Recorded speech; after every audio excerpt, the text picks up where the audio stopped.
plot to drop the IQ. Fighting amongst each other over rumors that don't like you. Prefer us trapped in melancholy with the wood wands of holly. Suggestions that obliterate to camouflage the folly. Attempted mental robbery, executed sloppily. The papacy, this mockery, and walk the talk with me. Put the hands up to touch the Akasha, cause you know deep down there's something bigger than your wallet.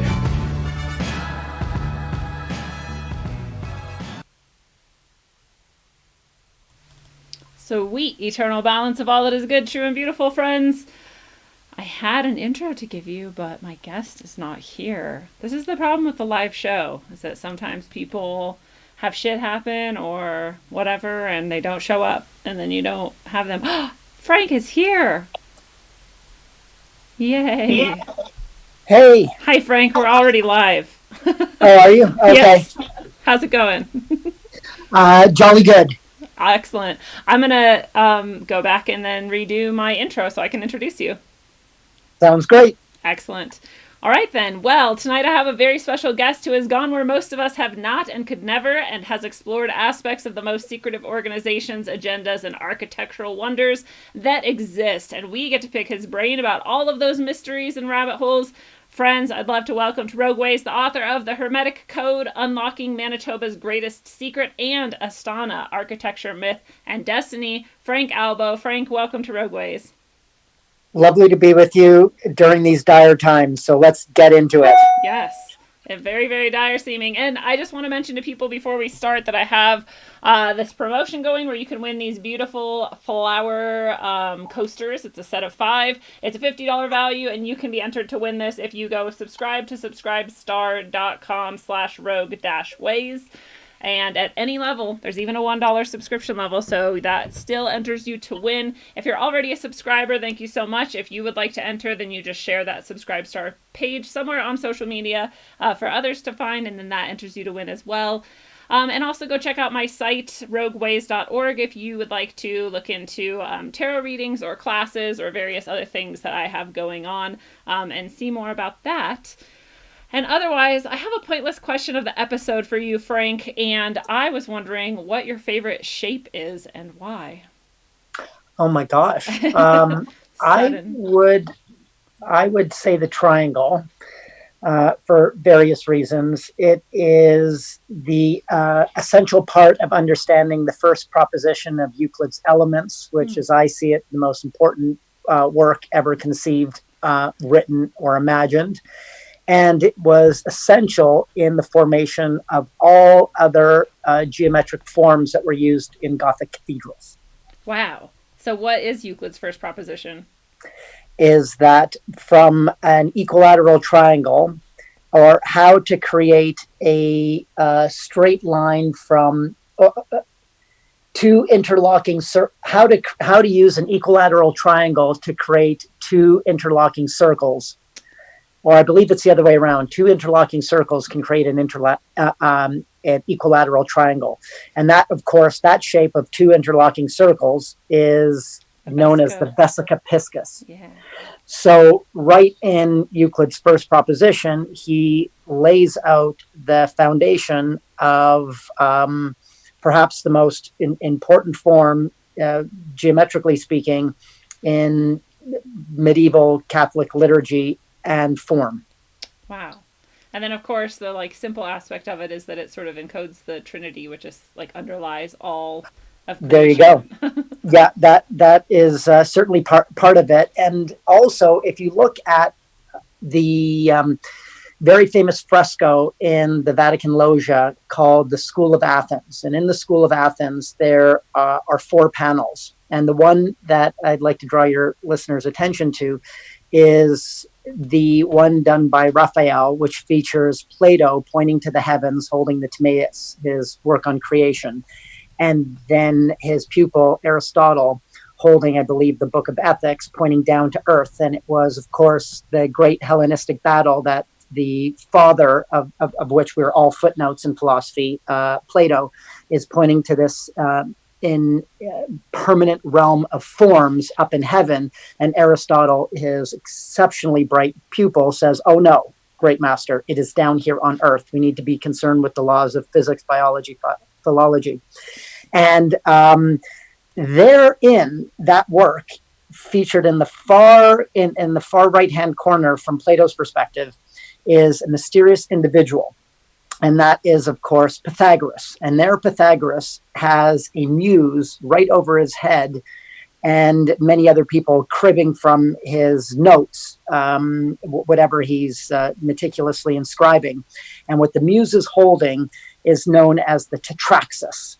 And it's a series of dots that from 2 produce 3 and from 3 produce 4, which is the center piece of all mystical numerology that makes its way into Kabbalah. And therein is also the triangle. So that was my very long-winded answer of saying why the triangle is so moving to me. Wow. That's a beautiful answer for why the triangle is so moving to you. That in itself could be a whole episode that we explore those aspects of the triangle. Oh, yeah. Bring that one on, for sure. That's awesome. I don't know that I'm quite prepared for that, although I would love to hear more of your understandings of those things. I was just going to go with circle, because the circle seems to, it was just Pi Day, so there's one reason. Mm-hmm. And the circle seems to enclose a lot of mysteries and structures itself and be sort of foundational to everything. And I feel like it's both like impossible in nature, but also everywhere in nature. And so I like that sort of paradox as well. Oh yeah, as a shape goes, it is even from the period of the pre-Socratic philosophers of the 6th century BCE. The circle is, of course, the perfect form. All of nature revolves purportedly around such a form, which, as you rightly put it, it is seemingly impossible, and yet it is the lowest order object. And the other reason I'm quite fond of the triangle, not to go on a triangle fetish thing here, but it is when you take the triangle, obviously 2-dimensionally, into its 3rd-dimensional form, it is the lowest order Platonic solid known as the tetragrammaton, or the, not the tetragrammaton, that's the 4-letter name of God. It is called the tetrahedron, a 4-sided object with 4 triangles. And as Plato announced, this was the basis by which all other forms emerge. The tetrahedron? Yes. Interesting. So that's this like pyramidal 4-sided sort of, okay. Yeah, it's the lowest order 3-dimensional object in which all sides are identical, the faces, that is. And what do you, since we're on the subject of geometry, just suddenly, what do you think about the, oh man, I'm forgetting the name, the cube, the hyperspatial cube? Do you know what I'm talking about? The dodecahedron? No, it's like a... It's another Platonic solid? No, well, I don't think so. It's the... What's it called? Maybe it says it here. Nope. Man, okay, if I think about it, I'll say it. I have one on the screen that that the people watching can see, but that you can't see. But it's a cube that tesseract. It's a tesseract. Yeah. That, well, there you have it. I mean, I would invite all of your listeners to a great Carl Sagan piece, which actually concludes with, I believe, the tesseract, which is, of course, a 4th-dimensional cube. The idea is, and you have to put this up for people to watch. It's Carl Sagan. It's a rather dated piece on the 4th dimension, I believe, and it looks pretty psychedelic. But the content is it's brilliant. He begins with a line extended makes a form extended makes a 3-dimensional object like a cube, and then what happens after that is the work of early 20th century, late 19th century work that described the 4th dimension in the most beautiful way. It's called Flatland. Oh yeah. So look at Carl Sagan's work on the 4th dimension there, and that to me is just a beautiful summation of Plato's cave. Not to go on and on about Plato, my great love, but Plato's cave is another way of describing this very notion that there is a hyperspace, not just three-dimensional space and one dimension of time, which Einstein duly noted, but a fourth spatial dimension. And this fourth spatial dimension, of which the tesseract exists, and what that means is that if you look at a square is really just the shadow projection of a cube. Now, is there a possibility that the cube is just a shadow projection, a flat shadow projection of a higher level object? And that, of course, is the tesseract. Salvador Dali does a wonderful piece called The Crucifixion of St. John, which shows Christ being crucified on a tesseract for any surrealist lovers. But the notion is that our entire three dimensions of space we're so familiar with is actually potentially a shadow projection of a higher fourth dimension. Now, how would that look? What would that look like? And so Plato, in my estimation, describes this vividly in his allegory of the cave. Yeah. Are you familiar with that? Yes. Yeah. Okay. So yeah, where the prisoner is caught in a cave and he can only see his shadow, and there are moving objects behind him because there's a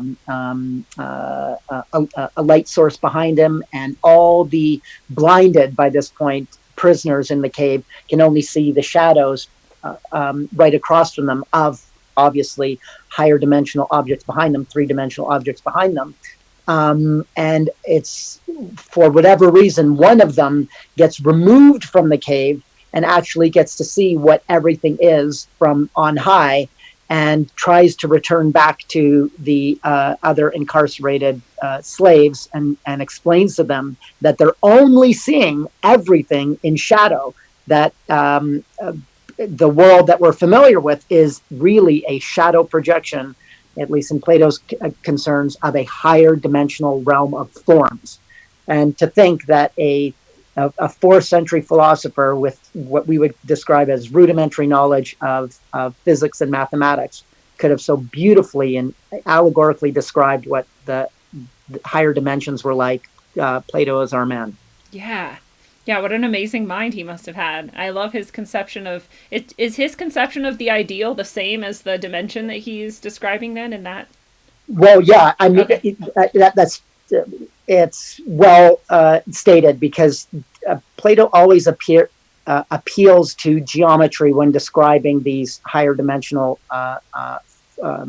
realms. The 5 Platonic solids, for instance, are shadow projections of earth, air, water, fire, ether, and essentially, yeah, that's a realm of ideals.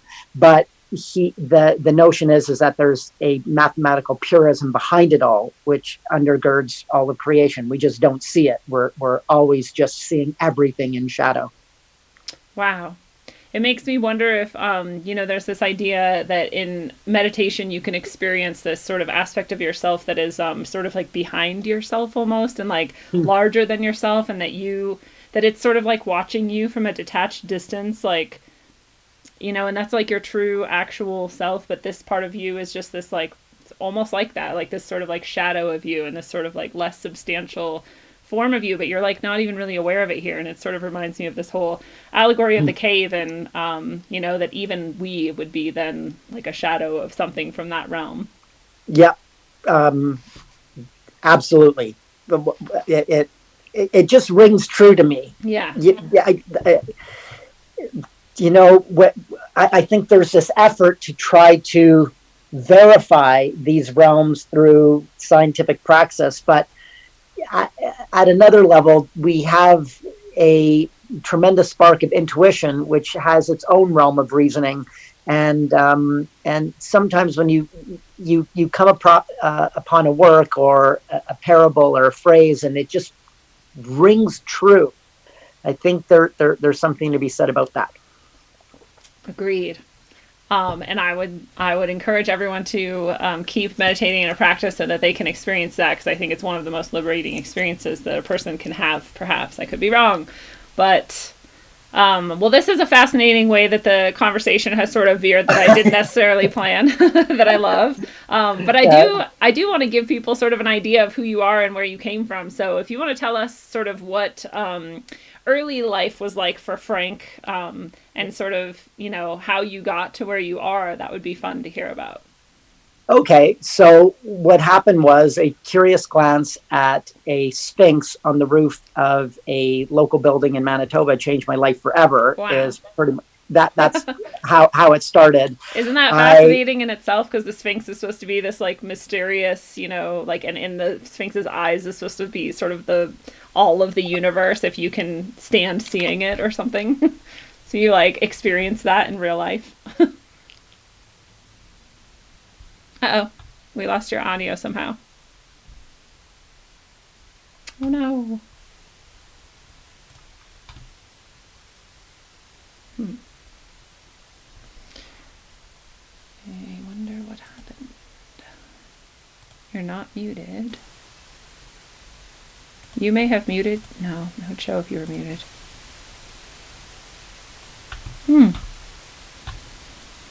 Well, while we're waiting to see if we can get the audio back, I'm going to say hi to the people in the chat.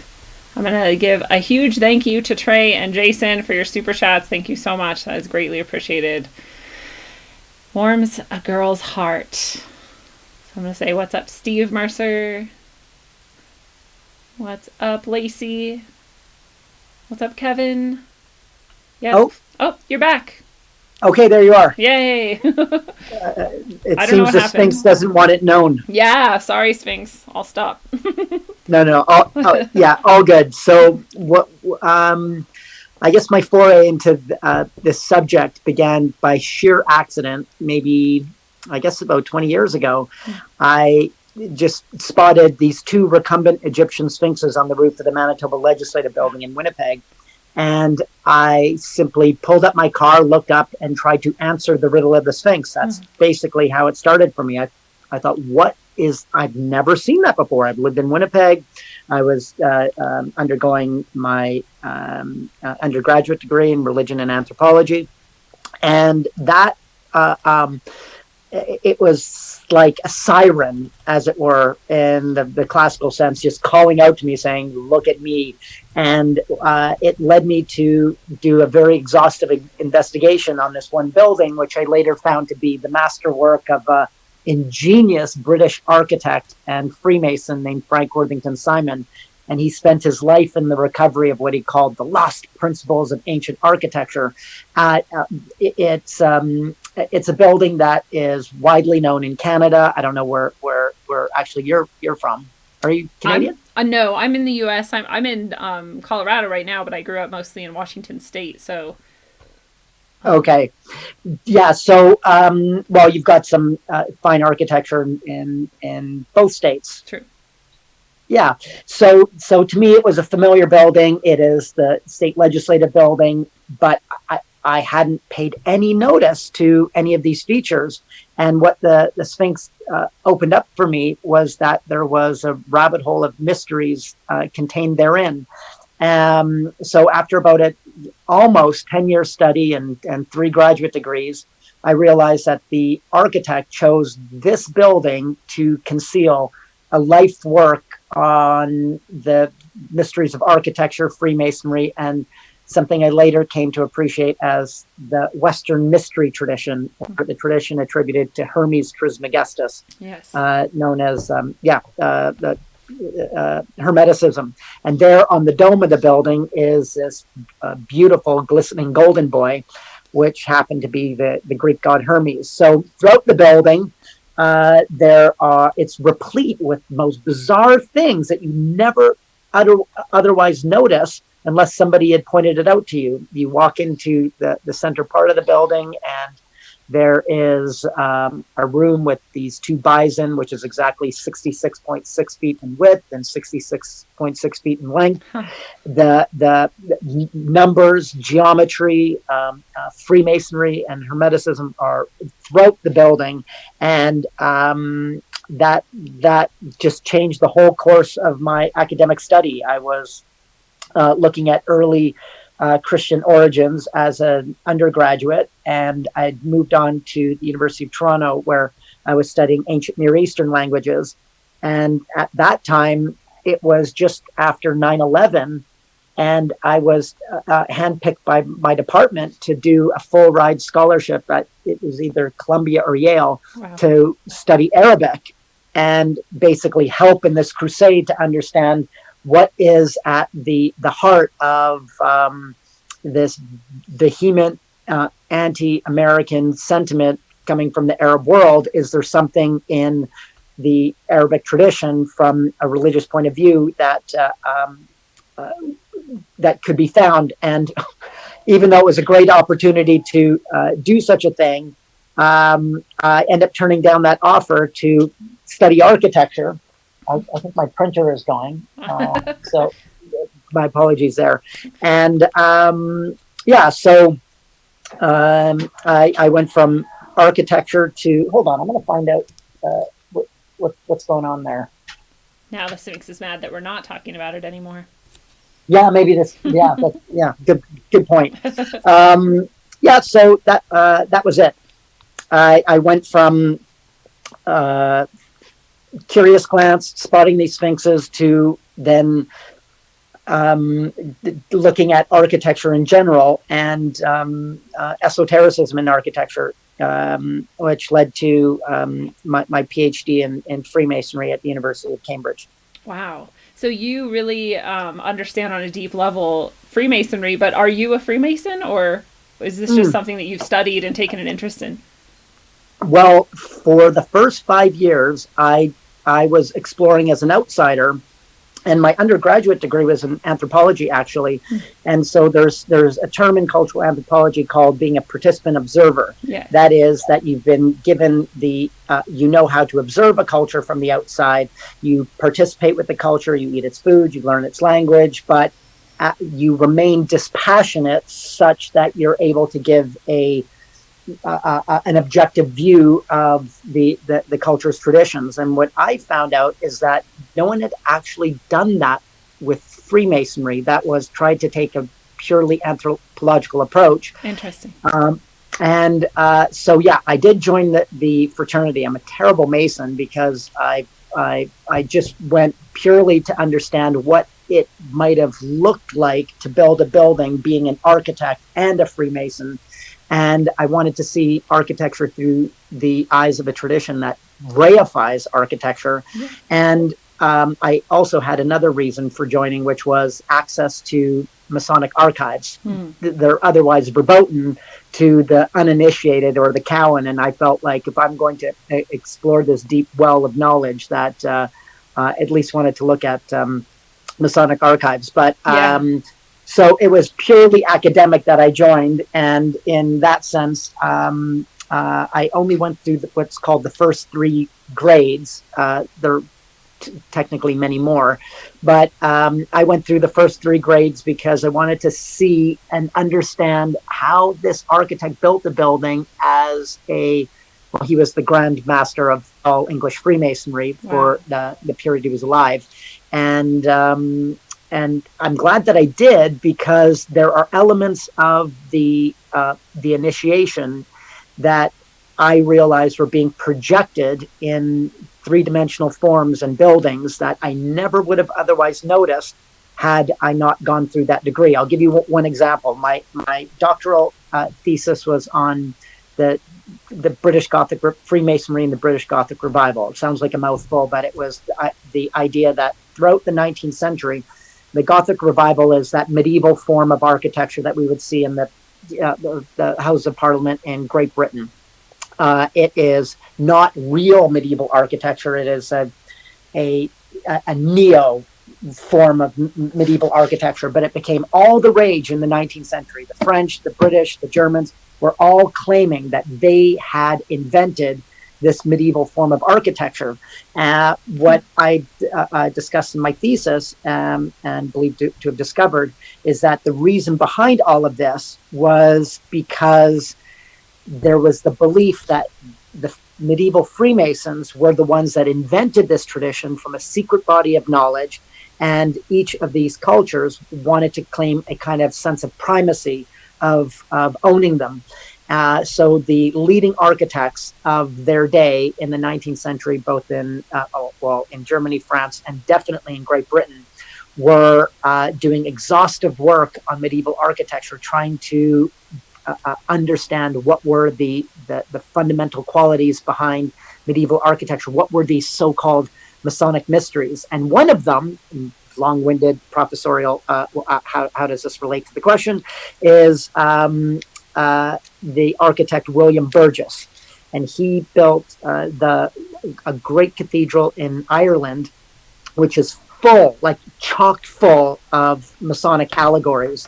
And you would never, ever otherwise notice it. In fact, for about 200 years, no one ever did, until I started looking at the building and realizing from the cathedral strong room and having access to the drawings that the architect employed the 3 biblical buildings that are deeply entrenched in Masonic ritual, and he used them as a template for the designing the length of the building, the height of the building, and the exact location of the altar.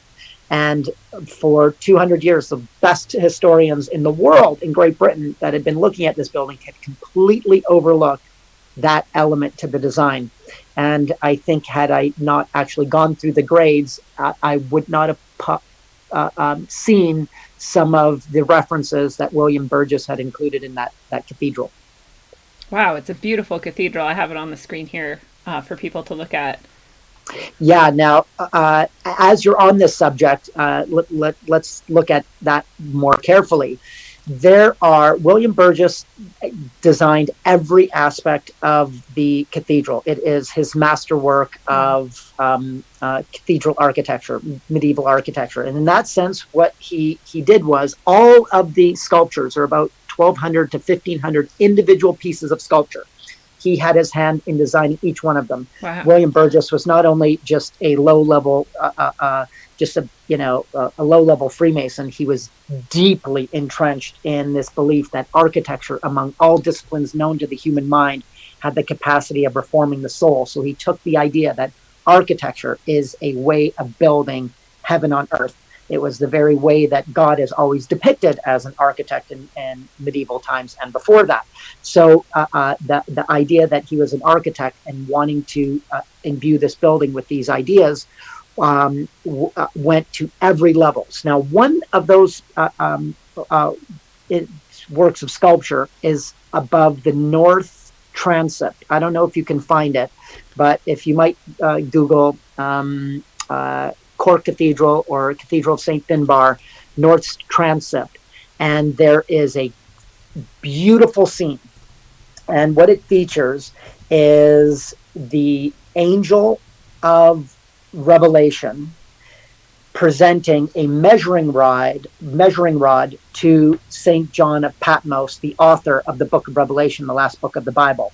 And he passes this rod to him, and there it is on the north transept. And for me, that just stuck out as a sore thumb. There's 1,500 individual works of sculpture, but that one, I was like, it is classical. William Burgess would always use what he called the dodge, which was a little kind of red herring that he would include in a work, or a suggestive clue in the work, which would be the leitmotif of the entire work. It's kind of like if you watch a Scorsese movie and he uses light and shadow, and better yet, you've ever seen the movie The Sixth Sense, and every time you see the color red, you know that there are ghosts in the room. This is classic William Burgess. He would include a little dodge, a little symbol, and it was his way of saying, if you paid attention to that, you would see it's the leitmotif of the work. So on a hunch, pure intuition, looking at that transept, I said, that is completely out of place. What is that scene all about? Well, we know from the book of Revelation, this is the moment where at the end of days, the end of time, Armageddon, the angel of Revelation brings to St. John a rod that lets him know what are the dimensions to the return of the heavenly Jerusalem. So there I am looking at this, and it was with a parishioner who had been going to the cathedral for 50 years. And I said, if we could only find out what the length of that rod is, maybe this would allow us to understand the whole cathedral. So sure enough, we ended up measuring it, and it ended up being exactly 18 inches. Now I know what you're thinking. Oh my gosh, 18 inches. Why is that so important? Well, I'll tell you, it's a royal cubit. Now, if you understand what a cubit is, it's a form of measurement that was used in medieval world, in the ancient world, and it's a standard form of measurement used for temples and sacred buildings. Wow. So, here's the best part. That one little dodge on the north transept, which shows the measuring rod of exactly 18 inches, if you apply that unit of measurement to the cathedral, something totally magical comes to life. Wow. For one, the entire footprint of the cathedral turns out to be exactly 50 cubits in width and 100 cubits in length, which, of course, can only refer to one building in the whole of the Western Christendom and the Abrahamic faiths, and that is the Tabernacle of Moses. We're told in the book of the Bible that the Tabernacle of Moses is exactly 50 cubits by 100 cubits. William Burgess decides to make that the plan of the cathedral. Wow. The second thing he does is he has if you apply that same unit of measurement, 18 inches, royal cubit, to the interior length of the nave, it turns out to exactly demarcate 20 cubits by 60 cubits. And I know what you're thinking. Why is 20 cubits by 60 cubits important? Well, that turns out to be the exact dimensions of the Temple of Solomon, the greatest temple ever built that was destroyed in 586 by the Babylonians, which is the central work by which all Freemasons claim to have their allegiance.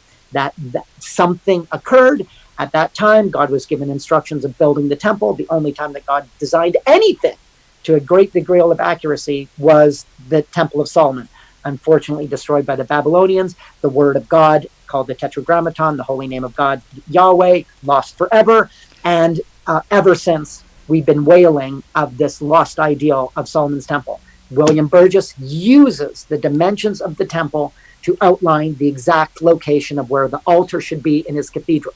Now, the third dimension is the height of there are 3 spires at St. Finbar, and the highest spire, it's totally out of place. If you have 3 spires, they should have all the same length. But oh no, the spire that is directly above the altar is exactly 144 cubits. And 144 cubits is the dimensions, that 12 by 12, by the way, the dimensions in the book of Revelation that we are told is the height of the New Jerusalem, the heavenly Jerusalem that would land on earth, changing all of humanity forevermore. So there in this one cathedral for 200 years, no one ever noticed that William Burgess included the Tabernacle of Moses, the Temple of Solomon, and the height of the heavenly Jerusalem in a building, all of which I gleaned from one single statuary group. Wow. Above the north transept. So how much more is life like that too? Where you spot one little thing and it takes you down a rabbit hole. Architects, very, very good architects do it all the time. And that's what, just like that Sphinx, if there's something out of place, some anomaly, I would say explore that with every ounce of vigor. And sure enough, you'll probably find a tunnel of gold underneath.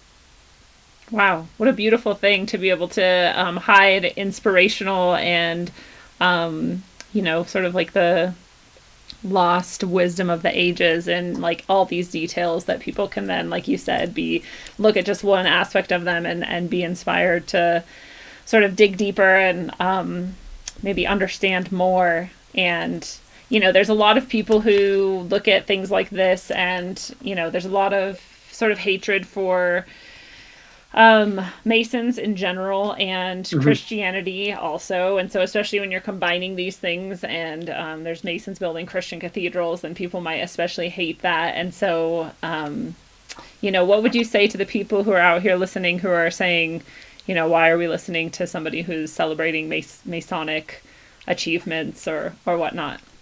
Well, I think there's a great deal of misconception about what what Freemasonry is. Is it a nefarious cabal trying to control world finance that puts its symbols on the back of the dollar bill that inspired the Illuminati and several other nefarious organizations? Partially, that is true, but I think Freemasonry has been given largely a bum rap. It's been given a bum rap by sensationalistic literature that demonizes it as being some institution of old white men that covet these secrets. Now, Freemasonry as a tradition had to covet its secrets for the following reason. If Freemasonry is an architectural guild, and so what would happen is that Freemasons were allowed to travel freely for the building of cathedral projects. Some of those would take hundreds of years. And the very steps that you have to take to building a medieval cathedral requires you to have a certain class of builder.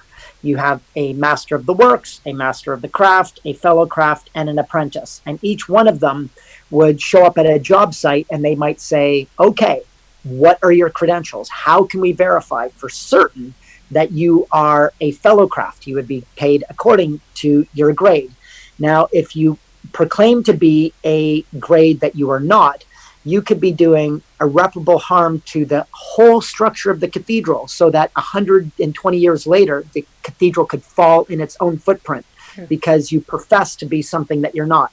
So in order to protect those secrets and to protect how to build a cathedral, Freemasons adopted a form of secrecy with protecting their knowledge. It was in the same way that we follow secrecy in making sure that we don't send out the nuclear codes everywhere. For the Guild of Builders, this was a fully apprenticeship tradition. At a very young age, you would be at the cathedral site. You'd spend 20 years as an apprentice, simply cutting and hewing stone. You would later elevate to somebody who could place the stone. You could later elevate to somebody who could insert the keystone and actually understand the key forms of mathematics and geometry behind the cathedral. And that whole tradition required decades of knowledge. Now, what happened was that tradition of Freemasonic building had degenerated into inviting, for whatever reason, nobody knows why, members that knew nothing about architecture whatsoever. And it began to become a social club. So they began to invite members that were what in Masonic parlance scholarship is called operative, non-operative Masons. These were Masons that wanted to join a tradition that claimed to have its heritage in the building of King Solomon's Temple, the most important work of traditional architecture, Christian architecture, in fact, Judeo-Christian architecture. And then in the process of doing that, it began to become something else. It began to be involved in revolutionary activity. It began to be a political movement. And in Masonic lodges is where you would get the very battle cry, life, liberty, and the pursuit of happiness, the very notion that defines American identity. These ideas, in many senses, were forged in Masonic lodges where everybody, regardless of your rank, tradition, creed, level in society, what your employment was, your status whatsoever, you were all on the same level. And in Masonic lodges were some of the first times that people began to discuss ideas of the Enlightenment, ideas that we cherish today in modernity. And these were collected in Masonic lodges. And then later, it like all institutions, degenerated into many other different things, to a tradition today that most Masons don't know why they repeat these words, what the tradition is about, and but the heritage of it is absolutely fascinating because it all relates to building. It's all about building, construction, building. And it's not about Shriners and good works, which of course it is too, today in its current guise. But I was really interested in the original ethos of Freemasonry, which was the building trade. And it's fascinating that, those buildings that we're looking at we don't do that anymore, like nobody's doing that anymore. Maybe Freemasons are, and I just don't know about it, but it seems to me that that is almost like a lost art. And so if It there is. yeah. And You so, nailed it. and if It's there exactly right. and do you think that in Freemasonry they are actually keeping that aspect of their roots alive? Do you think that they're No. no? That's so sad because I think Yeah, it is. yeah. I mean, one of the things that so enchanted me with the architect of the Manitoba Legislative Building is I would describe him as a last of the Mohicans, the last of an architectural tradition that believed that numbers, geometry, building, and architecture itself actually has a effect on our soul. That by walking into a beautiful cathedral like St. Finbar, it has some ontological effect on our feeling of hope, looking up to the heavens, sentiments of virtue. And what this dead tradition of architecture believed is because the very principles that they're using derive from the very principles of nature, the very forms that the creator uses in creating a snowflake are employed in cathedrals and other sacred buildings that follow Masonic principles. So that part of architecture is definitely, completely, totally lost. And most Masons aren't architects at all. So, yeah. Mm-hmm. Yeah, that's really sad. This idea of architecture as something that can affect you literally and physically and mentally and spiritually is something that is connected with this whole Tartaria and like the mud flood sort of idea that we used to have this sort of, and whether you go for that or not, I like what comes out of that line of thought, which is that buildings were intended to do something besides just house us and have a space for us to do whatever activities in, but that there was a higher sort of purpose for them. And it seems like that's a sort of idea that would have been more foundational at one point in a Masonic tradition and that is now lost. And so, not only are we losing this epically beautiful thing, but perhaps there's something that we're no longer able to access because we're no longer creating these structures that can do something that we no longer understand what they did. I say amen to that. Yeah, certainly. We're increasingly seeing a world that is built entirely on financial means. Churches are largely big box stores with a pulpit. The architecture in general has degenerated into a form of brutalism and vainglorious worship of certain star architects, which is a first for the last 3,000 years of architecture. The people and the patron determined what the work would be. Today, we get architects that impose on us these structures that I think we all implicitly recognize as being hideous and totally out of place and extremely expensive with leaky roofs very quickly. I mean, a lot of these buildings don't last very long, and they're all basically a cult to the individual and not to the society at large. Most of these buildings that were built with stone for centuries still stand and are far more ecological than the ones that we build today with LEED construction. True, that is incredibly true. And even if you were going to build something out of like mud brick or something, I feel like we could do it a lot more beautifully than what we tend to do. So even if the materials you have at hand aren't necessarily stone and you don't know how to do stone cutting and these types of things, I think we could still do better than what we're doing. And it is really sad to see that even at the beginning of this century, or the last century, I had a house that I had owned that was built in 1901, and it was the most sturdy house that I had ever been in. And it was 115 years old or however by the time I was standing in it. And now I'm in houses that are built in like the 70s, and they're, like you said, already falling apart and horrifying. And the 1900 one is going to fall apart too eventually, but like even in that amount of time we've degraded so much. And I just wonder if that's a reflection of our sort of age. Like I I always like to ask people what age they think we're in. If you're familiar with like the yugas and the idea of the golden age and the dark age, do you think that we're in a dark age and that is part of this reflection that we're seeing?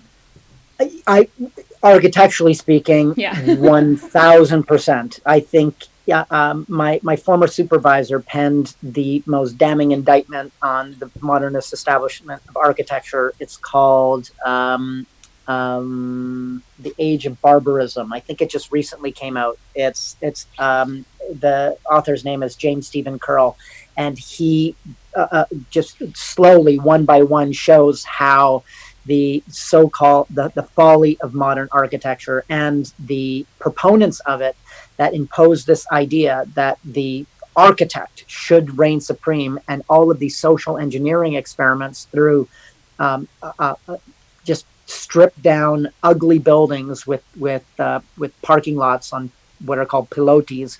But so if any of your listeners are interested in that subject, I would look. It's called dystopia. Sorry, architectural dystopia. The very notion that architecture was supposed to bring about, as you put it, a way to make us feel better and a kind of utopic sense of pride.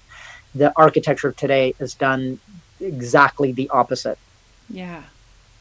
Well, and going back to the idea that, you know, Masonic and Masonry used to be this guild that was protecting its secrets and its craft, and not in a nefarious way, but in a way that ensured that their craft and their products would be would have some integrity and last a while. Like that, I can respect, and I can understand that perhaps there's a lot of infiltration and invasion and degradation that has gone on as well. But there's also this idea that people, you know, when they enter into it, it's like you could be anyone, you know, it could be me, it could be anyone who goes and, well, I guess it can't be me because it's Ben, but whatever. It could be any person who goes and decides to join a Masonic guild if they're invited or whatnot, and that you can kind of progress through it. And then at some point, and this is the idea, and I don't know if you can speak to this or not, but that people get to a point where they're sort of offered a choice of some kind, and it's like, however they choose determines then sort of how they'll proceed in that structure. And so that there could be a way for them to be like pretty evil intentioned people kind of on one side of the Masonic structure, and then kind of like the people who aren't evil intentioned that chose the other way and are on the other side, and that they don't even necessarily know about each other or understand each other because they just know what they chose and then what happens afterwards. Do you think that there's any possible truth to that? Is that all conjecture, and or can you speak to it at all? I've seen zero evidence of that rooted into the structure of Freemasonry as an institution. Also, a sidebar: yes, there is co-Freemasonry and also a women's branch of Freemasonry too. One of the earliest Masonic initiates was actually a woman in Ireland. It's a remarkable story or fable, but and that idea that you progress through the grades and then eventually are provided with a choice, I have not seen that. What often gets touted as the kind of textbook of Freemasonry is this work by why am I blanking on him? Albert Pike. And Albert Pike wrote Morals and Dogma of Freemasonry, and he is American Freemason, but it gave birth to this notion that there were only 33 degrees, and that you progress through these degrees, and it's only until you become the 33rd degree. Well, actually, there's only 32, and then the 33rd degree is honorary. That you're informed about the real intent of the institution. Yeah, all of that is not true. It's not like I'm some great exponent of Freemasonry. I have zero allegiance to the institution whatsoever. Right. I purely had an academic interest in it, in trying to understand how architects may have employed it in their works. But as along the way, I've learned that it has become such a subject of myth and fantasy and sensationalism, which has zero evidence in the record of Freemasonry. I mean, the same is true with the Illuminati, which was formed in 1776, was a sharp short-run student circle under the leadership of Adam Weishaupt. It lived for 8 years and then completely ended. There was no ongoing legacy of the Illuminati except for their institution of wanting to create a secular form of education that was divorced from the Roman Catholic Church. So if you're in any way which was totally, I mean, if you're in any way a proponent of public school education, you should give a nod of thankfulness to the original Bavarian Order of the Illuminati, because that was their essential goal. Let's clarify public education as opposed to religious education, secular education, no matter what its form. Oh yeah, right. Exactly. So the idea was that the church determined what were works that should be studied and considered true. And in the Enlightenment, we found out, well, actually, the geology of the earth is much older, and we should be reading the French philosophic tradition. And there, works like Adam Smith and Helvetius and all the great philosophical thinkers of that time that promoted a separation of church and state. That the whole realm of inquiry into education was the prerogative of the church.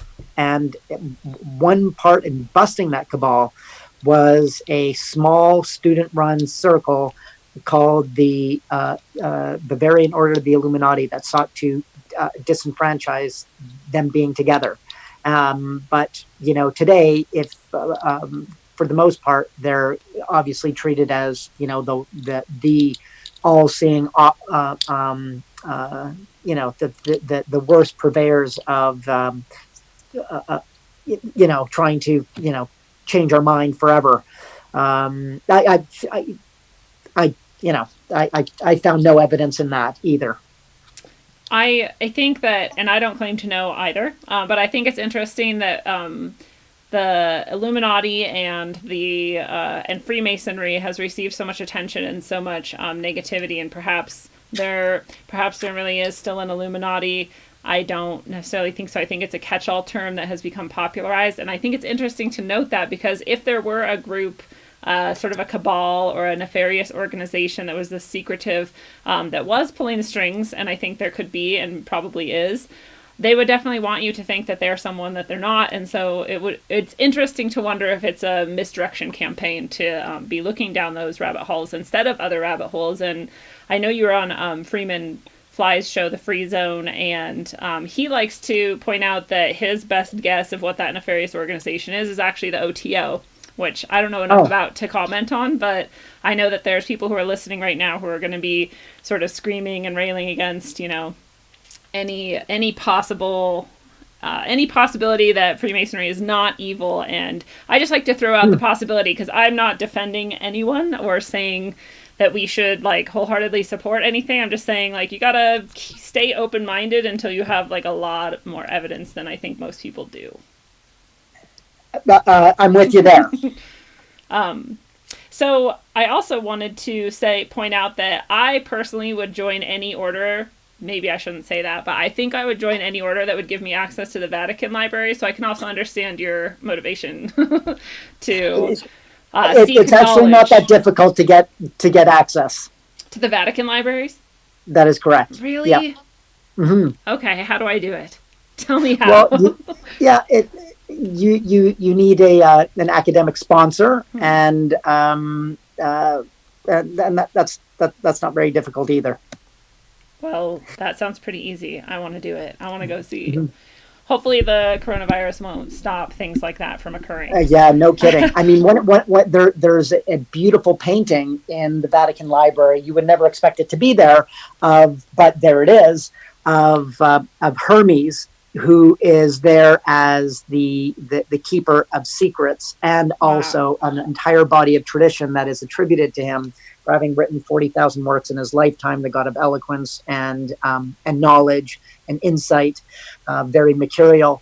But there he is, because at the time of the construction of the library, and definitely the paintings, I forget the name of the Italian artist, the notion that Hermes was a secondary, lesser divinity in the classical pantheon was considered untrue, but in fact Hermes was the Latin term is a prisca theologia. He was the most ancient philosopher, the original philosopher, the one by which even Moses and Abraham have their a genealogy to.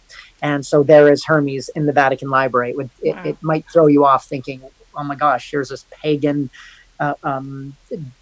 messenger of the gods there in the library, and lo and behold, there he is. That's fascinating. Well, I definitely want to go to the Vatican Library now that I know that I can just get in and study things. It's pretty awesome. But I know we should get to also Astana, because that is probably what a lot of people have been waiting for us to talk about.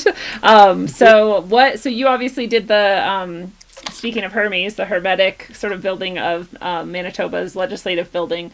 So how did you then get into working with Astana and that? My gosh. What's called the Illuminati capital of the world.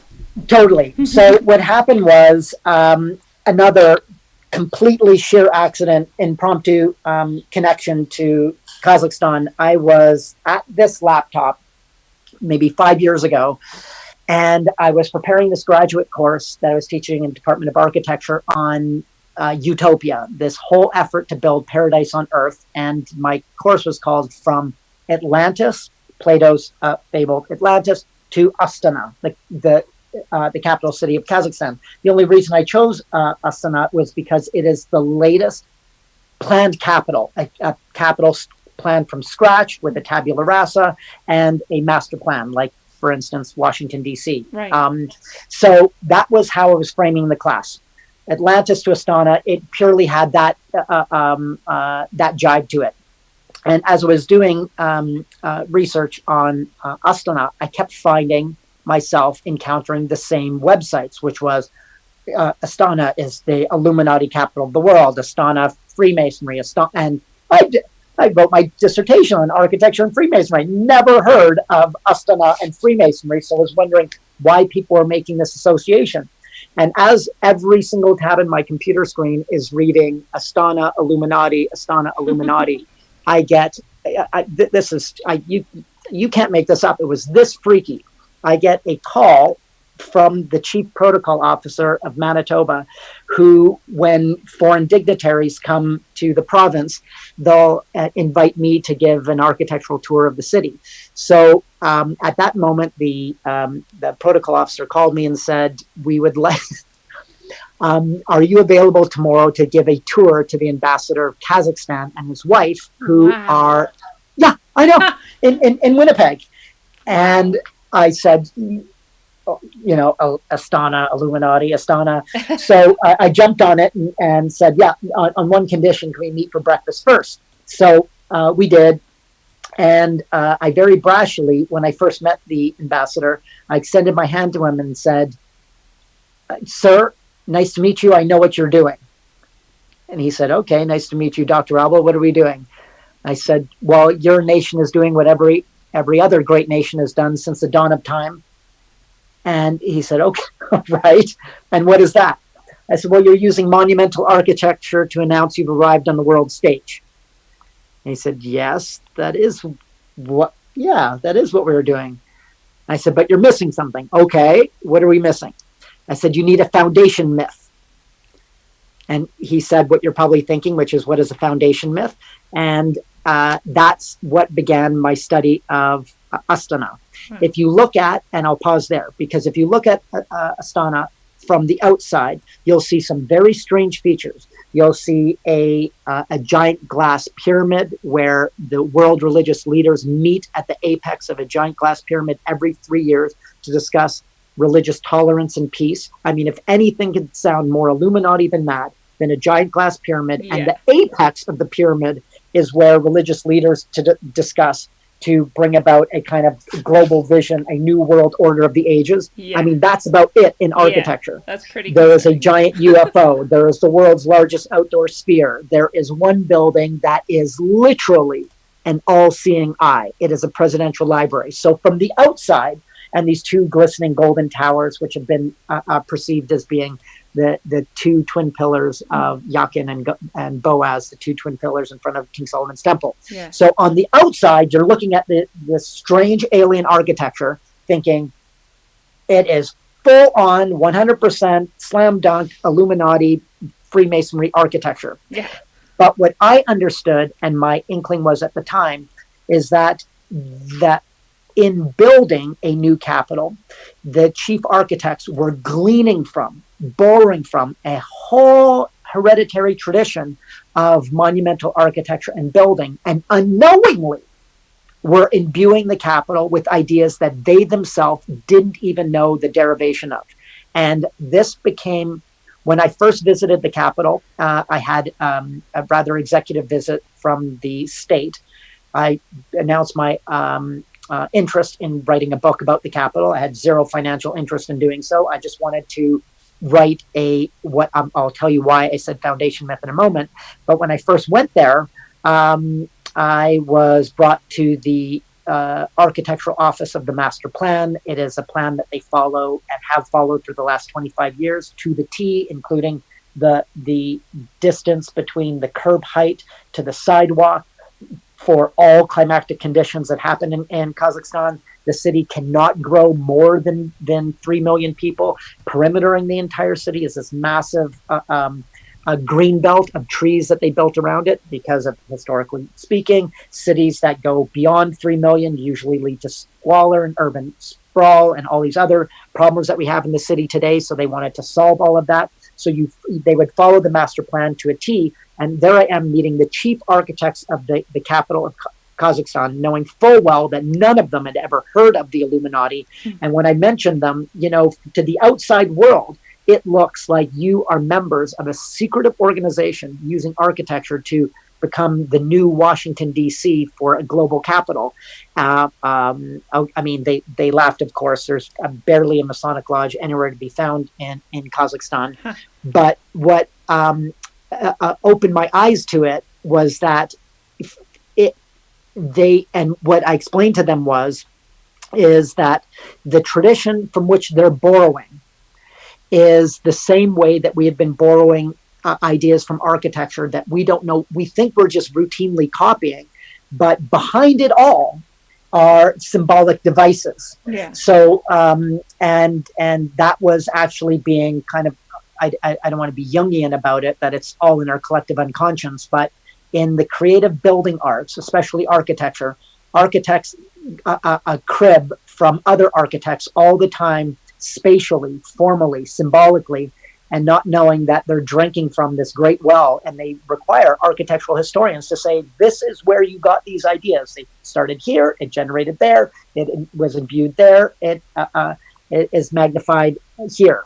So when I said that what you need is a foundation myth, is that what I was keen to do is basically subvert the Illuminati hypothesis, the notion that there was an Illuminati plot. I wanted to plant the seed of another idea, was that behind that is a superficial reading of the capital.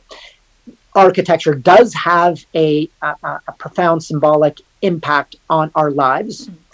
And if you can read that deeper language, then you could see what's really going on. So in order to create this foundation myth, I wanted to look at the whole of the country, and in particular this area, why they built it there and whatnot. And that laid the seeds of what became my foundation myth. So what is it? I'll tell you. Is that a foundation myth has been used since the dawn of time to create a new order of things. The whole story of Romulus and Remus, the founders of Rome, is a foundation myth. The whole story of the Exodus myth of the Jews, Exodus out of Egypt, there's no archaeological evidence yet. We believe that this is the foundation by which all Jewish identity emerges. And even America, there's a foundation myth. It's called Manifest Destiny, that by divine providence, there was meant to be a full-scale slaughter of indigenous peoples and an occupation of the West, because it was decreed from on high, having escaped the tyranny of Europe, that this new land, this new world, this new Jerusalem, this new city on the hill was bestowed. And with it being bestowed by providence, we had to occupy the West. That is a complete foundation myth. We know when it was created, who started it, but that planted a seed. I mean, let's make America great is another type of foundation myth. So myths have a huge impact, and architecture is a great vehicle in which to motivate them. So what I wanted to do was invent a myth, let people know I was fully inventing this myth. I wasn't trying to pull the wool over anyone's eyes. I was saying right from the outset, I'm going to create a myth. And I'm going to create a myth using the very criteria that myths have been created from the dawn of time. And even though I've told you, like an illusionist can tell you, this is how I did the card trick, you're still bedazzled because you're going, I'm still fooled. How did you find the ace? And so what I wanted to do was kind of not bamboozle anyone, but give you an insider track on how to create a myth and how what the ingredients and architecture are. And then I wanted to let people loose on what I believed was underneath the myth. I don't reveal it I don't disclose that part of it. Instead, I hid a solution to the myth inside the book. Somewhere in the book, in its pages, its cryptograms, it's everywhere you want to look. Turn it upside down, inside and out, whatnot. There is a hyper level story, and I want to invite people into that story.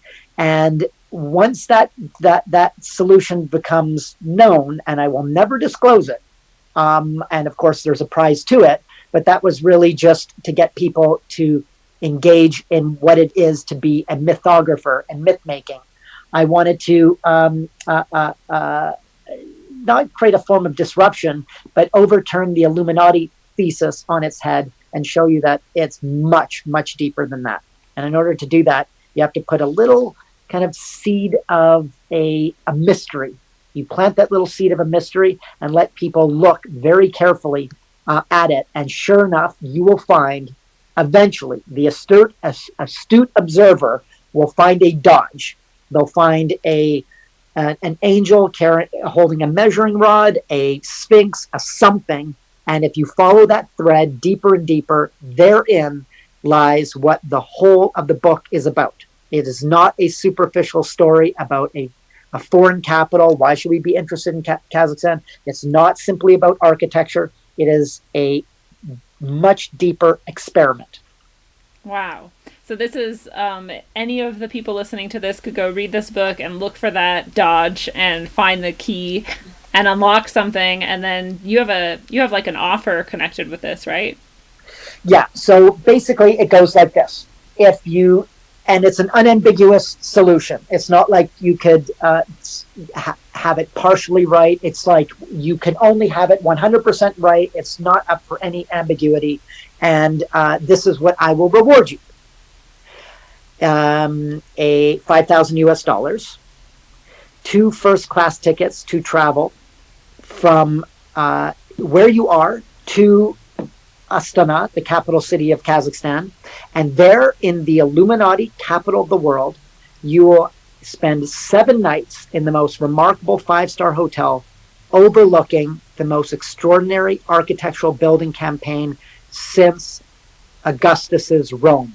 Nothing, not even Dubai, not Brasilia, not even the Washington, D.C. comes close to the myth making that is in those buildings and what's happening there. Like take the central building, which is the very apex, the axis mundi of the entire master plan of Astana, is a building called the Baiteric Tower.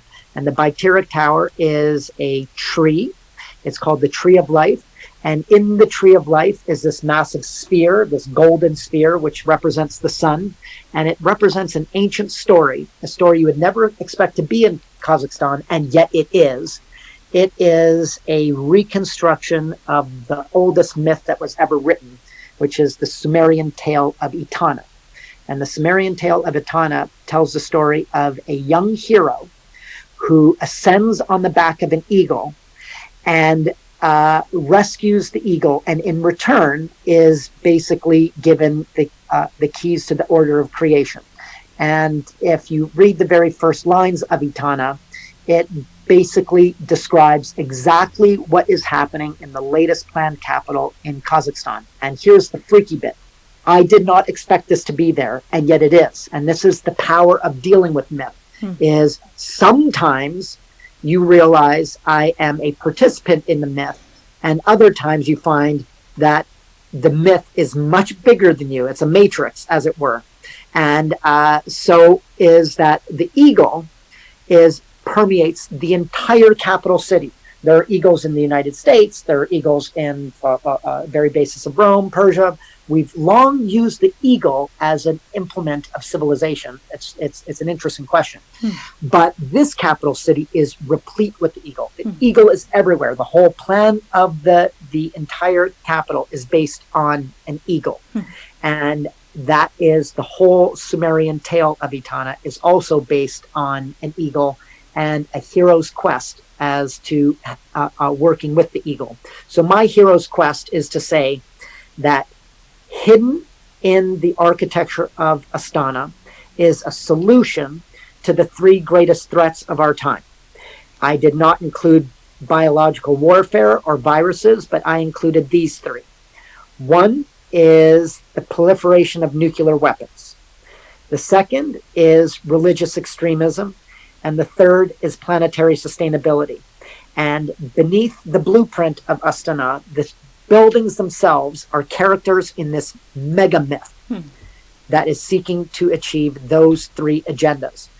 But, as I mentioned earlier, that is just the superficial layer of the myth. It's where I got this idea from was from none other than J.R.R. Tolkien and C.S. Lewis. So what they did was, in the 1930s and 40s, they formed a literary circle in Oxford called the Oxford Inklings. They met at a pub called the Eagle and Child. That's a clue, by the way. Funny that they meet in a pub that is the very basis of the Etana myth. An eagle hero, a child, and an eagle. And there they meet in this pub, and they're drinking beers, and they're the greatest literary writers of the whole of the 20th century and far before that. And they realize that the First World War and the Second World War can be ameliorated. The whole of the 20th century is not suffering from Stalin and dictators and tyrannical regimes. They are suffering from three things: disenchantment, enemy, and the destruction of traditional norms. And so what they realize is the only way to combat these three great traumas is to write myth. Is to write myth that on the surface, people think that The Lion, the Witch, and the Wardrobe is all about a quest, or that The Lord of the Rings is about a quest. But we know now from Tolkien scholarship that the whole of the Tolkien works is him imposing on the reader the notion that myth is greater than reality. And the imagination is the vehicle by which we can make this world a better place. And the rest of it is Roman Catholic theology. He was deeply Roman Catholic. So he convinces, through many beers at the Eagle and Child pub in Oxford, C.S. Lewis, who is an ardent atheist, to say, you are completely missing the boat. Myth is the vehicle of changing the world. And they had many, many battles about it. So in the end, he writes Lion, the Witch, and the Wardrobe, and the 7 epics of the Chronicles of Narnia. What C.S. Lewis was actually doing in the Chronicles of Narnia is giving you a superficial story of a hero's quest. But behind it, and we only recently discovered this, here was his hidden dodge, is that the 7 books are actually commentaries on the 7 planets of medieval cosmology. I had the great fortune of writing my dissertation with someone who loved writing their dissertation. We were at the same college at Cambridge called Peterhouse, Michael Ward. He was a theologian who loved writing his thesis, and I hated it because I went through, writing a thesis is tough work. Yeah. And he ended up writing the book called Planet Narnia. That's actually, your listeners should buy this book during this epidemic. You want to read a great book, read Planet Narnia. Yeah. And what he shows empirically is that C.S. Lewis, the great medievalist, that's what he was, realized that what we were missing in this age was something that the medieval world had, which was the belief that the stars of heaven, the 7 planets of medieval cosmology, which include the sun and the moon, have virtues. And today we're totally disconnected from them. And there's a way of drawing down, gleaning those virtues, but he didn't want to ram it down our throat like a form of catechism. Instead, they are throughout the series. So take the work, the Prince Caspian. I think that's the first of the works. The whole of that book and the Chronicles of Narnia is all a commentary on the moon. Moon theology. That's what you're getting. The Lion, Witch, and Wardrobe is all about the sun. Sun, solar power, justice, solar power. And realizing that this is what they were doing, and realizing, at least for them, that the greatest threat of their time was disenchantment. And in order to combat that, we need to re-enchant people. I thought, holy shit, is there a similar trauma we're facing in the 21st century? And if there is, could I write something like they did, which was a myth embedded within a myth, and get the people that read it to participate in this myth, but tell them that I'm doing it. Yeah. Basically saying, here's what I'm doing. And I want you to participate in making the world a better place by following the threads, reading between the lines, go way beyond the superficial reading of the Illuminati. Read what is the intention of, you don't know yet. You're just meant to follow the signs. And so that's what I've set out to do with this work. I will never disclose what the hidden message is, but what I'll tell you is this. It is a very powerful form of disruption. Let's look at it in this sense. How is it that today the whole world is amidst total, utter chaos, financial collapse, rampant fear based on a simple idea, which is that the fear that some foreign-born virus in a wet market in China has created this worldwide pandemic. Now, the fact is, it is decidedly true. There is this virus that has all of those dire consequences. But what I'm interested in is the idea, why people are hoarding toilet paper and everything else. It is the most powerful thing that we have, an idea. And the idea that is really percolating throughout this all is mortality and fear. Yeah. So I thought, shit, can you subvert that? And so I did it a different way. My hope is that we can create the world a better place by making sure that there is denuclearization, that we treat the planet as a major core part of all of our decisions, and that we just certainly do away with or ameliorate religious violence and extremism. That's part of the quest, but that is not the whole quest. That the quest is basically, and here is another clue, is if you can plant the seed of a mystery in the public mind, in the public conscience, and lead a series of clues to finding that mystery, that has always been the most powerful way to galvanize social identity. You might call it a hoax. You might say, oh, you're hoaxing us. This is, some little sleight of hand business. But the Rosicrucians did the same thing 400 years ago, and we're still talking about them today. They invented a myth that in the height of the European war, that in the fight between Catholics and Protestants, the most bloody period of the 30 Years' War was during that time, an unknown group announced that a mysterious brotherhood was all around us. and they had access to a mystical body of secret knowledge that would bring together science and faith. That alone created so many different works of art, architecture, ingenuity, and it was all based on a complete fiction. There was no Rosicrucian Brotherhood. They did not exist. They invented this idea. I don't know. Do I believe today that Valentin Andre, the writer of the Rosicrucian Manifestos, had this in mind? I don't know. But what he did do was he inspired people like Robert Flood, Paracelsus, and many other writers of the Western mystery tradition to make huge strides in our investigation into science. And largely because of the idea, in my estimation, that there already existed this science. It was already out there. And if you wanted to join the Brotherhood, they would find you. So continue on your path. And that was a very hopeful message. So I thought, in today's age, is there a way of doing a similar hopeful message and at the same time revealing that I'm actually doing it?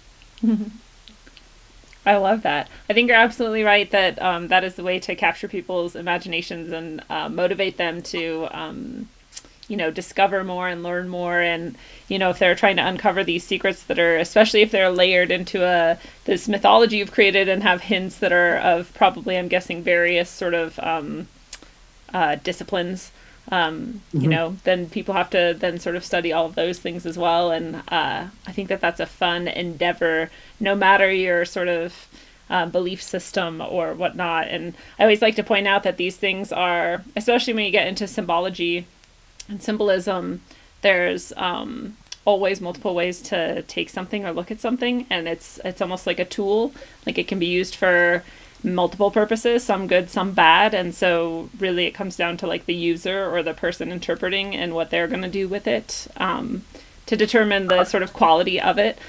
And so I want to drop that idea in here too, but I want to clarify hold on. I have to follow up there because that was so beautifully stated. And you that is exactly what I am setting out to do, is to give you this very powerful a tool shed of a symbolic research and symbolism, which, as you said, are multivalent, and send each individual on a quest. Yeah. That's it.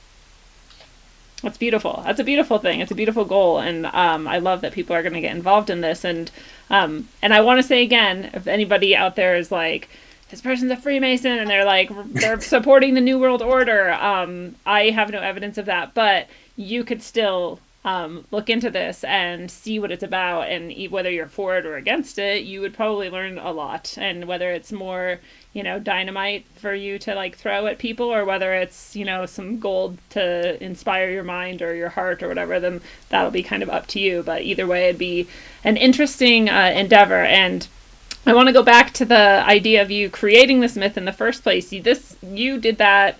That was your completely your own impetus. It wasn't. They didn't come to you and say, "Will you do this for our city and create this for us?" No. Okay. Yeah. No. It was.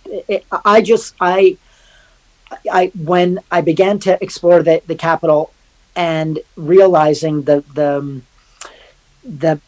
rich architectural tradition that was there, even though it was using in many cases modern architecture, I thought, what a perfect chalkboard to create a hieroglyph. That was it. Yes, I can see that.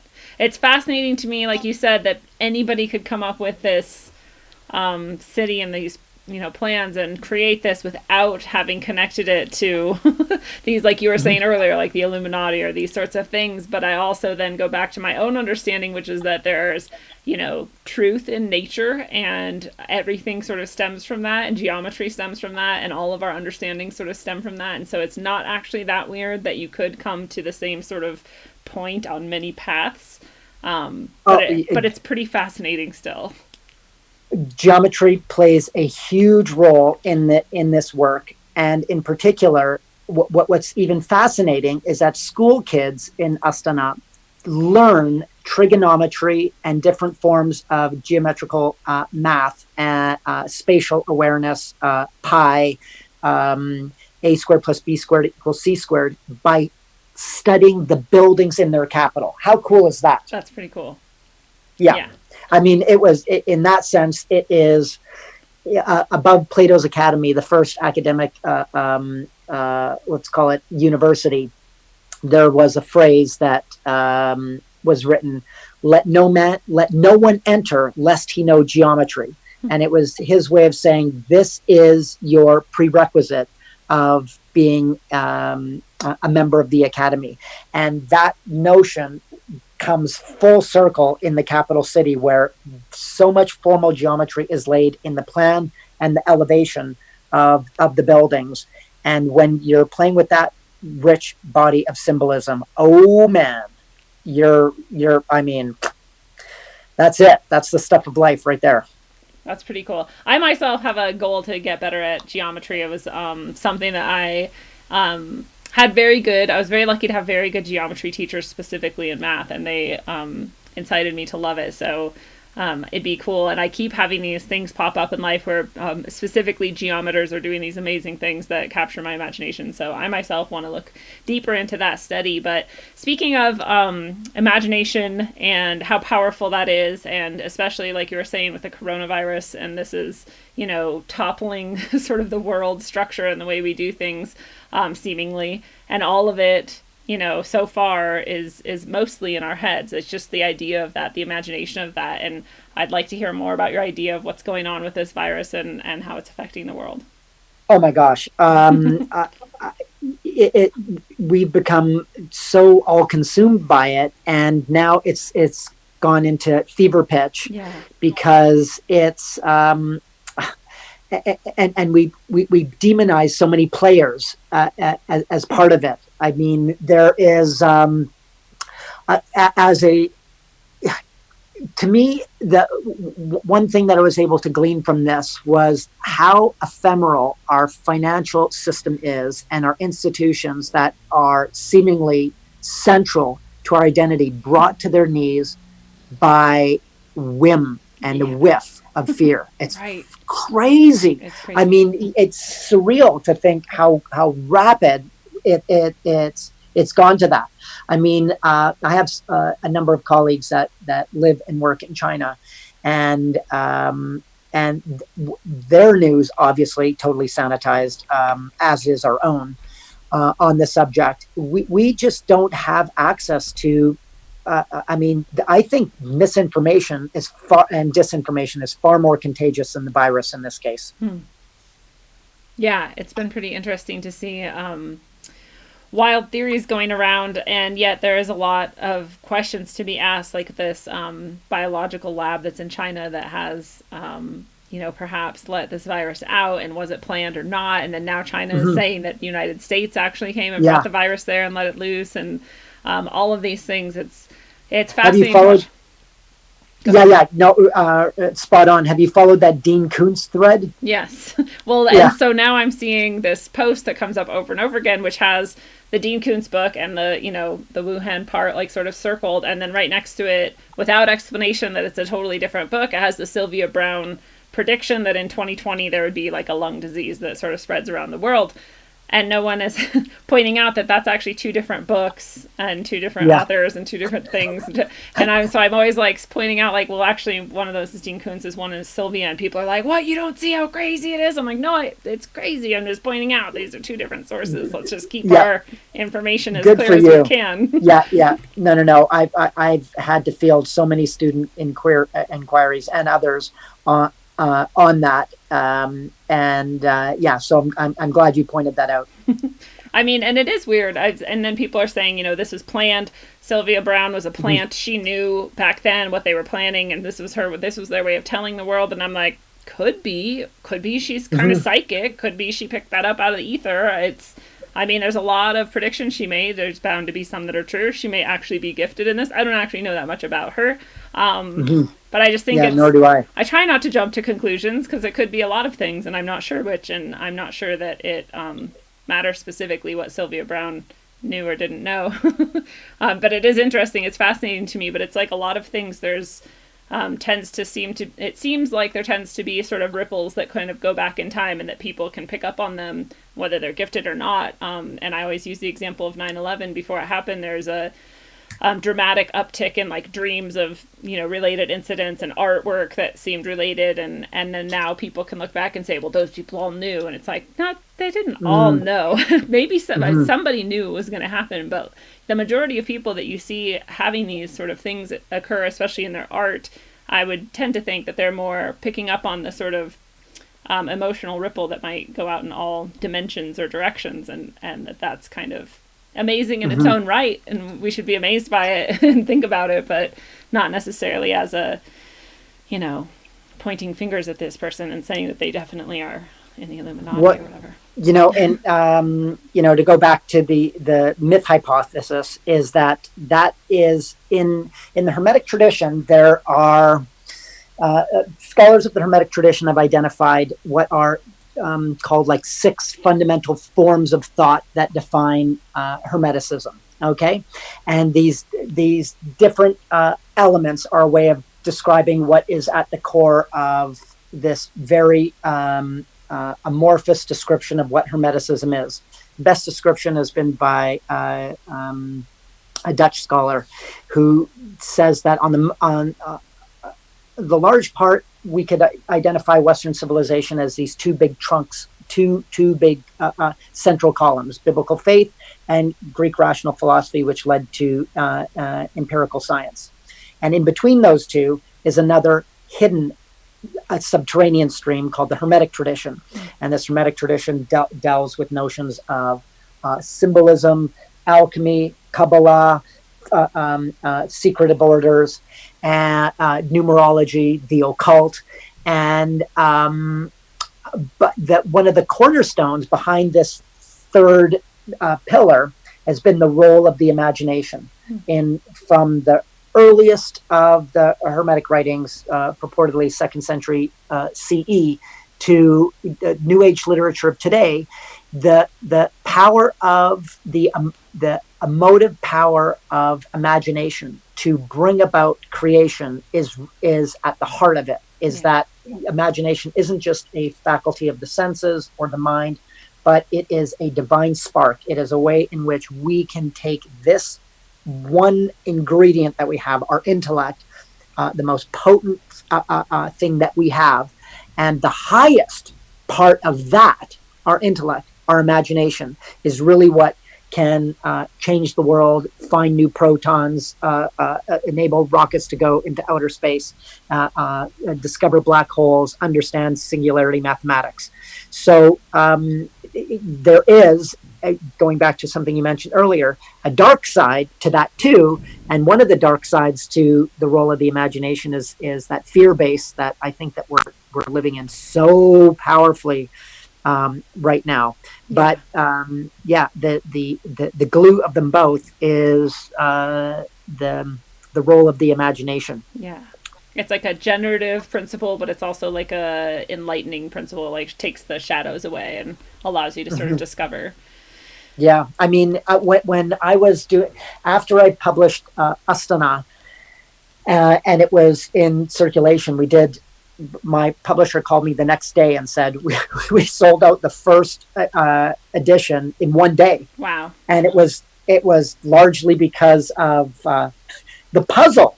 And I'll mention, I did not have the puzzle in mind until later. It was like an epiphany. I'd written the book without the puzzle, and very quickly called my publisher before it went to press and said, stop the presses.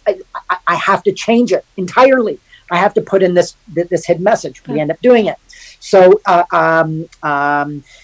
it does very well the first day. And right after, my publisher said, we need a new book on the myth. We need another myth book. And my interest at that time was the myth of Satoshi Nakamoto. I've heard this myth.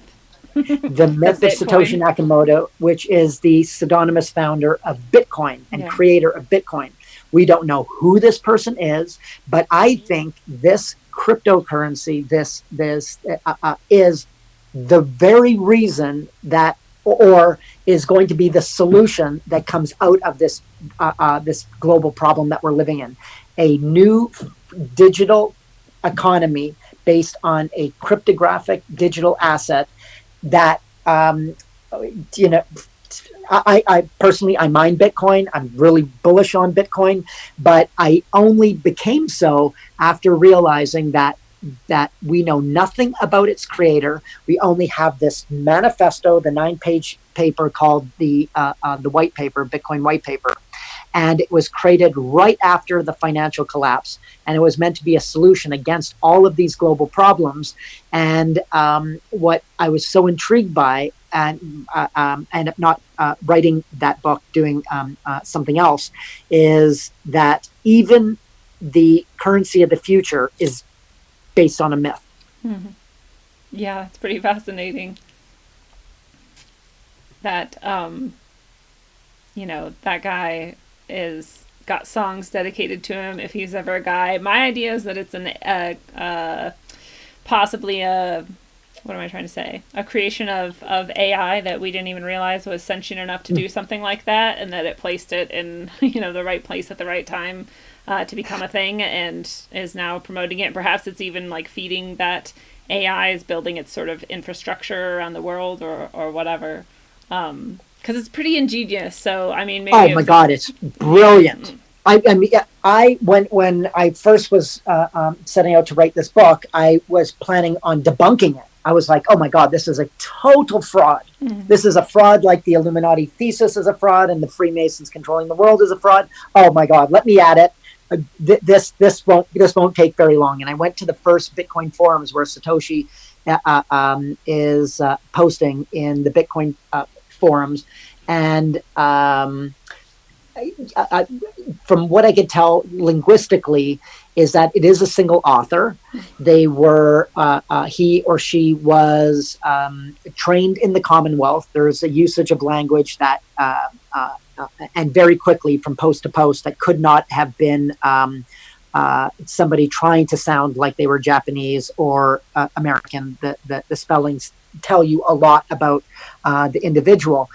And as I was, digging around this well, it wasn't until I actually read, as you put it, the AI manifesto, the white paper. It's a 9-page document. The whole of Bitcoin can be explained in a 9-page document called the white paper, or maybe it's 10 or 12 pages. It has a small number of citations at the end. Anybody could read it. It is, and it's not until I read it front to back that I realized this is not a fraud. This makes perfect financial, fiduciary sense, transactional sense, peer-to-peer transactions in the digital age. But there was one line in particular that when I read it, it was like a burning bush moment for me, a come to Jesus moment, because I think it's on the first page, the third paragraph. I recommend your listeners go to the Bitcoin white paper, and it describes that the financial system of the future will not be based on centralization and trust, which is what our system is based on today. Centralized bank, the Federal Reserve, totally centralized, and trust. We have to trust them. It's not backed by anything. It's not backed by gold, no assets. It's all based in, in God we trust. Now it's the American, Canadian, wherever taxpayer. The financial system in the future will not be based on centralization and trust, but instead decentralization and mathematical proof. And that, in that one sentence, that is the whole of Bitcoin. You can understand Bitcoin from just understanding that one statement. The whole of the blockchain, the whole of Bitcoin is based on a decentralized distributed ledger, which everyone has access to every single transaction from the first to the last ones of seconds ago. And no one could corrupt the system because it was not based on trust. It was based on math and, funnily enough, a great deal of geometry. It's fascinating. That's the part about it that I love. I love that the decentralization part. I love that it takes the power away from central bankers. Oh, totally. They're the far more nefarious than any Illuminati or virus there ever was. Absolutely. Yeah, and that's part of what I was trying to say earlier. Like, those people are happy if we're chasing rabbit holes that they know lead not back to them, and that's part of why we might want to question some of the narratives, especially in an alternative community that we generally tend to take as sort of gospel and don't look further. And I'm a very anti-AI sort of person. I have a huge mistrust of AI and robots in general, and and so I know I'm very biased. And so even, as much as I love the concept of Bitcoin and the decentralization factor and the taking the power away from central bankers and this sort of thing, I still don't have any. And I've always I'm always on the fence of like, am I going to ever get some, or am I just going to sit here and hate it for no reason? Yeah. No. I understand completely how you feel. I'm like, I mean, there are, I'm going to go move in with the Amish someday or something. That's not so bad. Yeah. Hey, listen, that's one way of doing it. That's one way of doing it, and there's nobility in it. True. Yes. I appreciate many things about their culture. So yeah, I try not to rail against it because I appreciate a lot of things about it, but I myself have never delved into it. And I have a lot of friends who are like, you have to get some, you have to, especially like, in the next collapse, which might be soon.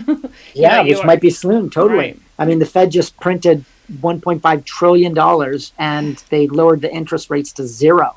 Like, if that doesn't let you know the whole financial system is a fraud, come on.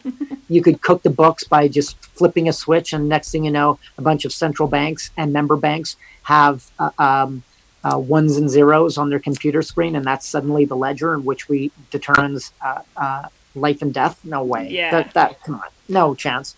Which goes back to that idea that imagination is that powerful, that we imagine this has value, and so it does. Yeah. Oh, yeah. Oh, most certainly. Did on the AI front, I forget the name of this author who he wrote a proof paper. He was and you probably know this. Is it a number of years ago? Kurzweil? What was it? Kurzweil? Was he writes 3 hypotheses that lead to the determination of AI.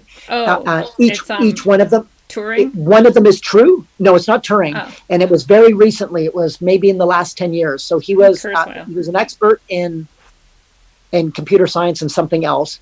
And I think, and I could be botching this, but there are 3 postulates, one of which he purportedly claims is true. He just doesn't know which one is true.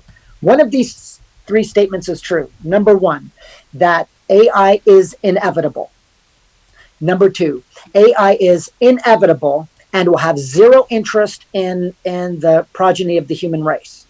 Number 3, AI is inevitable and we all are already living in an AI manufactured universe without knowing. One of them is true. He just doesn't know which one. There was another.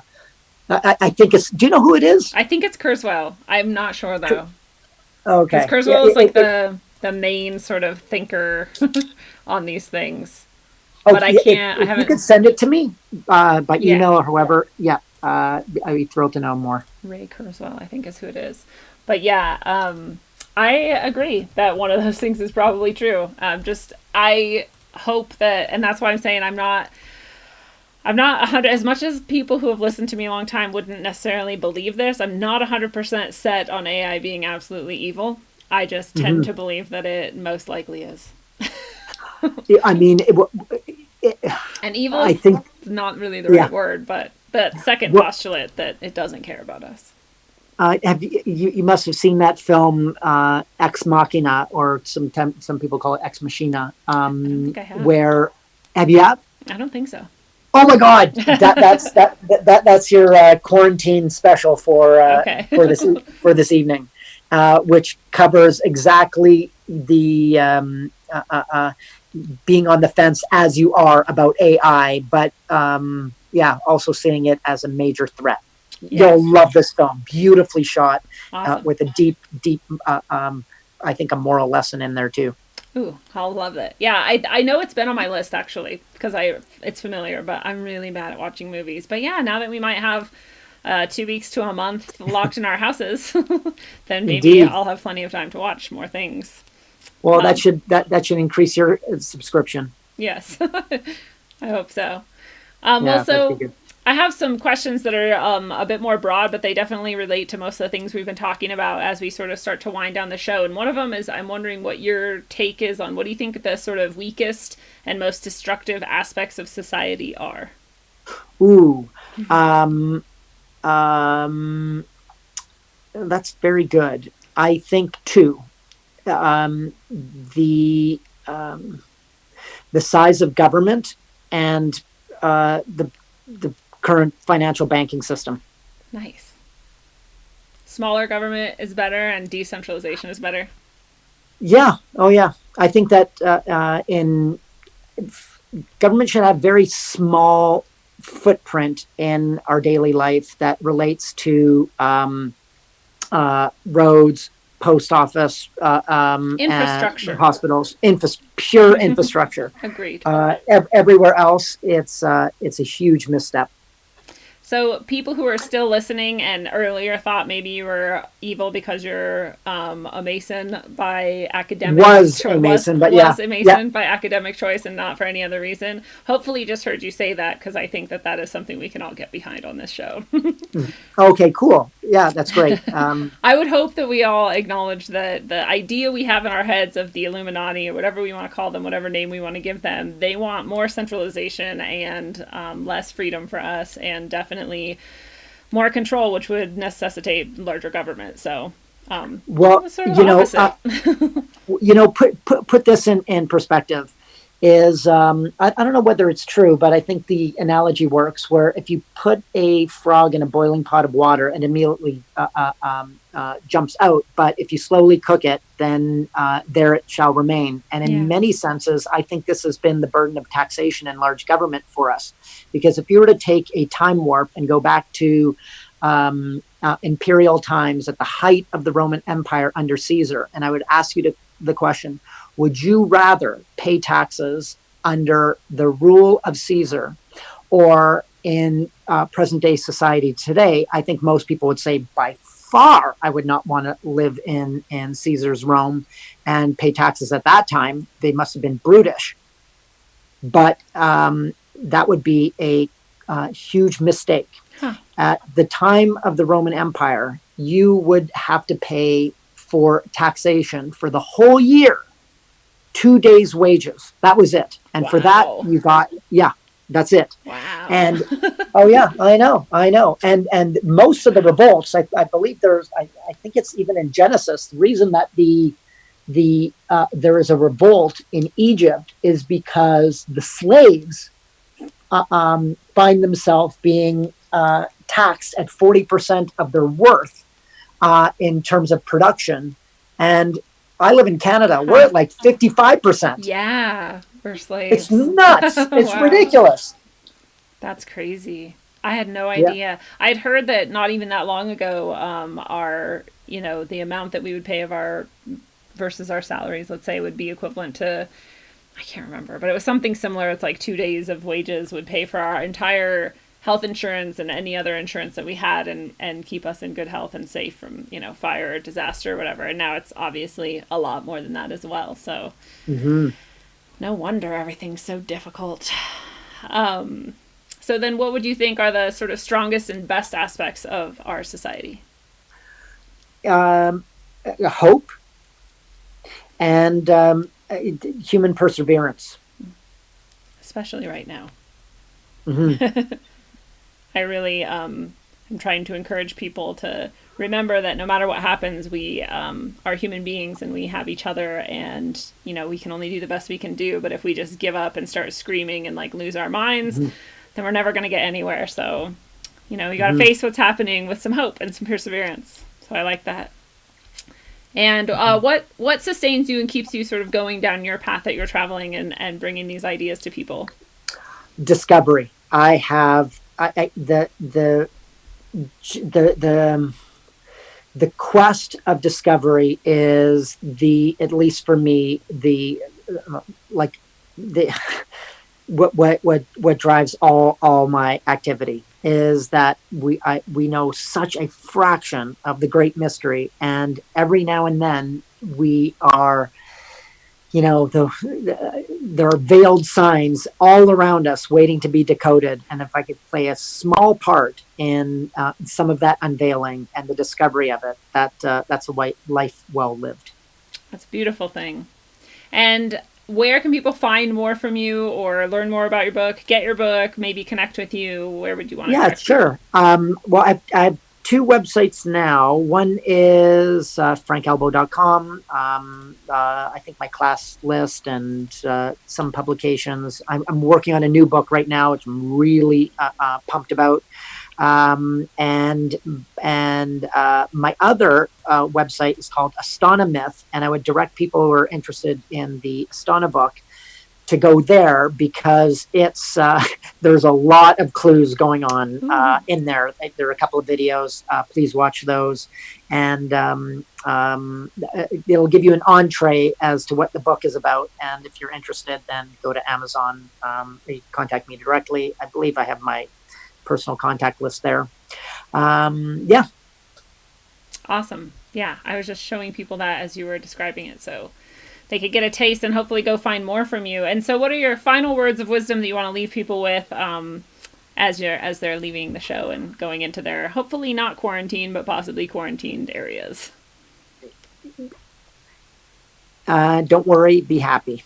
It's short and sweet. I love it. There's people who are criticizing me and others lately for being like too hopeful and too happy, and they're saying it's not realistic. And I keep trying to go back to, like, no matter what's happening, your one thing that you can do about it is your mental and your emotional state about it. So why not have some hope and some happiness? You basically paraphrased my hero, which is the Roman Stoic philosopher Epictetus, who was a slave during the Roman Empire. He wrote and penned the greatest work of philosophy, in my estimation. I mean, it's collected in a book called The Art of Living, and that is the backbone of Epictetus, who actually won his freedom through his philosophy. Is that you are only in control of your thoughts and your actions. So that don't perjure your soul, and every day you're going to have trouble and hardship. And during my own hardship, I had Epictetus, this very thin volume of Epictetus, beside me at my nightstand.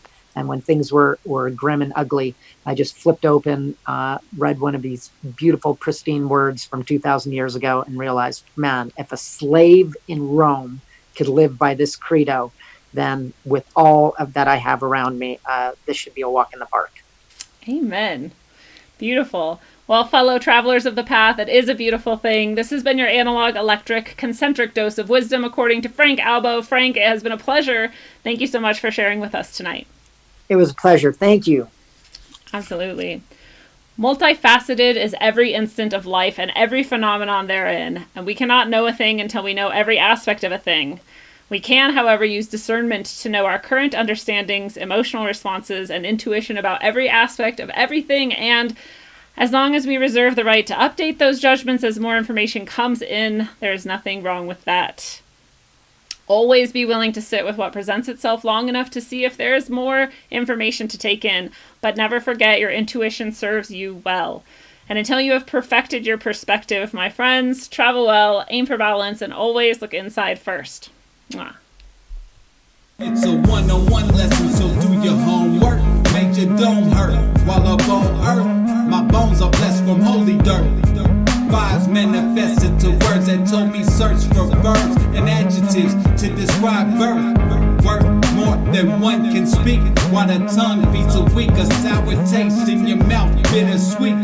Words can also kill you when you sleep. Mind condition, low frequencies while the subconscious mind listens. I can television filled with lies disguised as truth, and spread it like the word to the youth. Watch the tube. A place where the God gets booed is sorcery. To recreate the God forgery does more than meets the eye. Not too many know. Just hit me flow like the eye of Horus Penny, yo. Yeah, not ready to leave until we believe we're free to go. You hear me? Run.